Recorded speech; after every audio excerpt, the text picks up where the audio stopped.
আপনি কাঁদছেন কেন? এই মুহূর্তে সব থেকে বড় খবর, একটা মহিলা রাস্তা দিয়ে হাঁটতে হাঁটতে মাথা ঘুরে পড়ে যায়। কোথায় বাড়ি জানা যায়নি। ইতিমধ্যে ওখানে এসে পৌঁছায় নওশাদ সিদ্দিকী ভাইজান, এসে ওনাকে তুলে নিয়ে আপনি কাঁদছেন কেন? এখনো নার্সিংহোমে ভর্তি আপনি করা। কাঁদছেন কেন?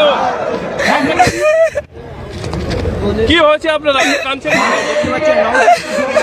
এক ব্যক্তি কিন্তু কি হয়েছে আপনার? আমরা আশা করেছিল ভাইজানকে দেখবো, দেখবো কি দিয়ে এই রাজ্যের সরকার আমার জন্মের থেকে এরকম দেখিনি সরকার। যে আজকে যার জন্য এসছে, যার জন্য জনগণ এসছে, যার জন্য বিভিন্ন এলাকা থেকে এসছে, আজকে শাসক দল কি করছে? এই শাসক দল কি করছে? জন্মের পর থেকে আমি এরকম শাসক দল দেখিনি। দিদি তো বক্তব্য রাখে যে গুজরাট খারাপ, এ দেশ খারাপ, ও দেশ খারাপ। আজকে মুখ্যমন্ত্রী, তুমি জেনে রাখো এই পৃথিবীর থেকে একটা মাত্র সব থেকে খারাপ দেশ তুমি করছে এই পশ্চিম বাংলা।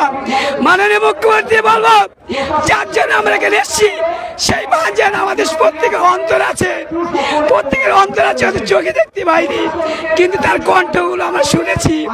কিন্তু তুমি কি সরকার? জনগণ তোমার কি দেখে করেছে? এই সরকার কবে শেষ হবে?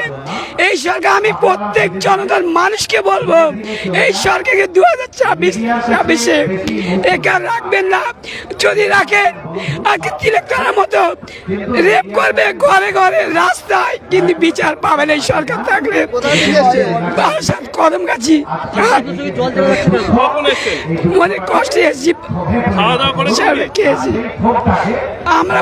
আমার কেন এই জীবনটা এরকম শুনে নিচ্ছে, যার জন্য স্টেজ তৈরি করা হয়েছে তা সে এখানে উপস্থিত নেই, তাহলে কি সরকার?